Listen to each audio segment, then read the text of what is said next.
Dear students, we are going to talk about types of qualitative research. So, number one is phenomenological studies. We can conduct ethnography studies, then grounded theory studies, we have historical studies, and we can conduct case studies for qualitative research. So let me define what is phenomenological studies. Phenomenology is a qualitative research method that is used to describe how people experience a particular situation or phenomenon. It is conducted primarily through in-depth conversation and interviews. However, some studies may collect data from diaries, drawings, or observation. So we use a small sample size for phenomenological studies. Often 10 or less than 10 participants are common in phenomenological studies. Interview questions are open-ended to allow the participants to fully describe the experience from their own viewpoint.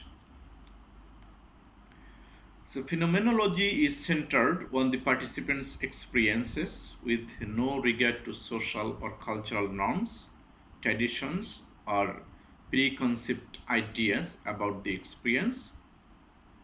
It basically focuses on these four aspects of a life experience: life space, life body, lifetime, and life human interactions, human relations.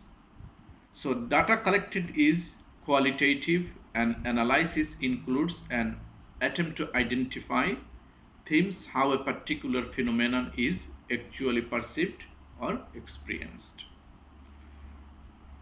For example, let me give you some examples. How do parents of an autistic child cope with the news that their child has autism?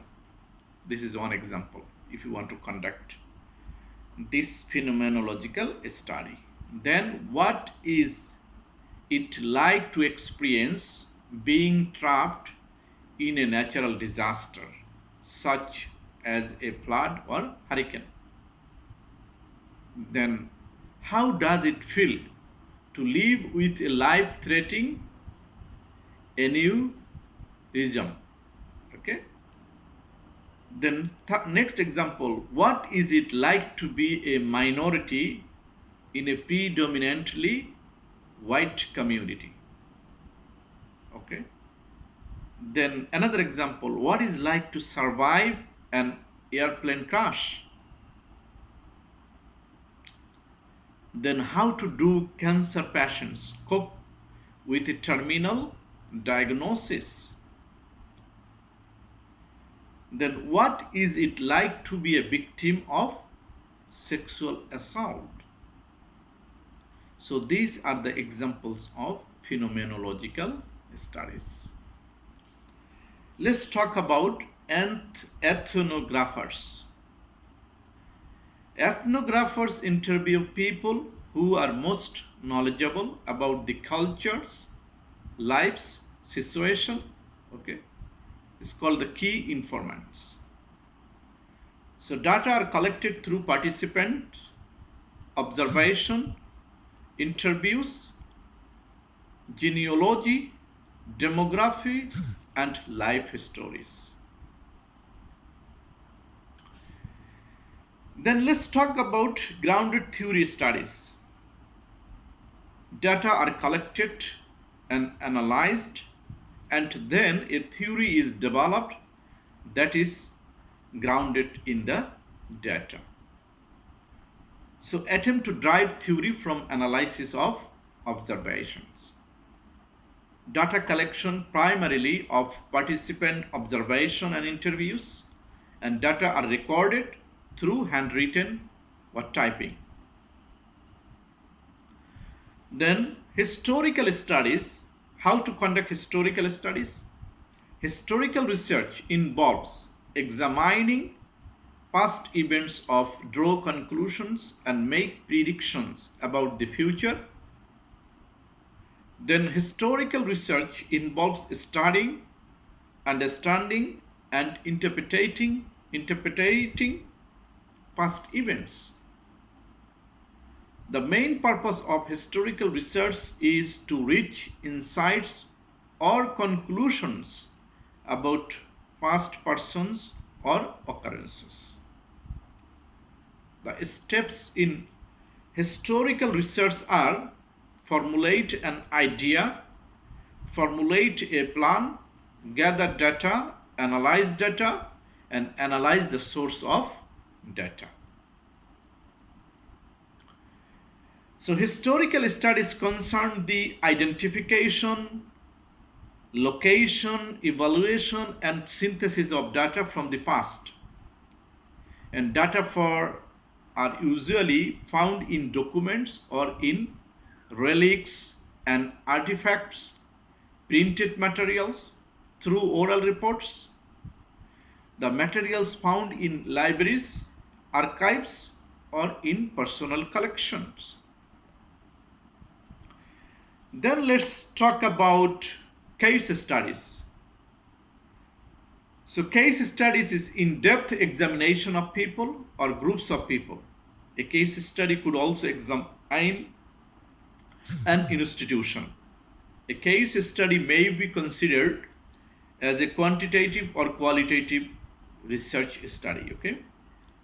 So to be considered as qualitative, the researcher must be interested in the meaning of experiences to the subjects themselves rather than in generalizing results to other groups of people. So case studies are not used to test hypotheses, but hypotheses may be generated from case studies. So data may be collected in case studies through questionnaires, interviews, observations, or written accounts by the subjects.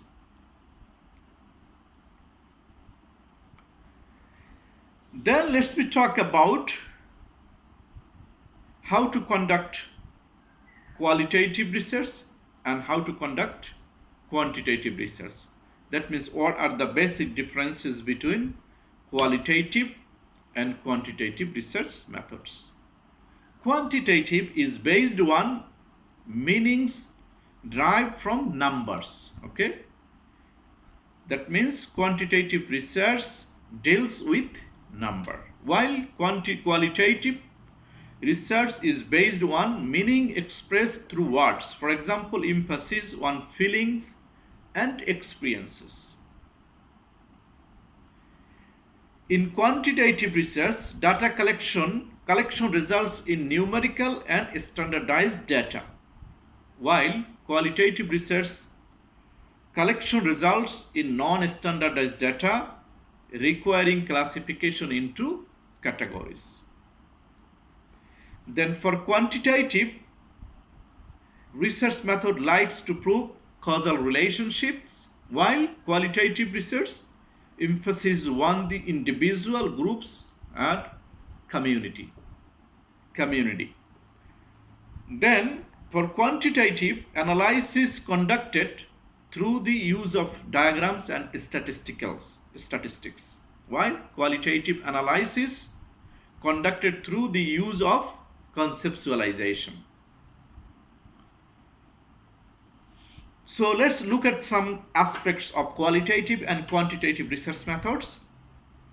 So research question: for quantitative, we start with how many, how much, how often. For qualitative, what is the experience, feeling, opinion, pattern of behavior, okay, and so on. Type of question for quantitative is very precise, numeric answer. Qualitative, broad, verbal answer. Hypothesis. For quantitative, present at start, at the beginning, we need to state hypothesis. For qualitative, may emerge from study. Okay, you can develop hypothesis from your findings, based on your findings. Then issues described. through eyes of researcher, for qualitative, through eyes of respondents. Data collection, for quantitative, extensive data collection, for qualitative is intensive. Okay. In terms of sample size, for quantitative we require large sample size, for qualitative a small sample size. Then sample size should be representative for quantitative, while qualitative sample should be relevant, purposive sampling. Okay, non-probability sampling technique we can use for qualitative. Then in terms of generalizability, quantitative data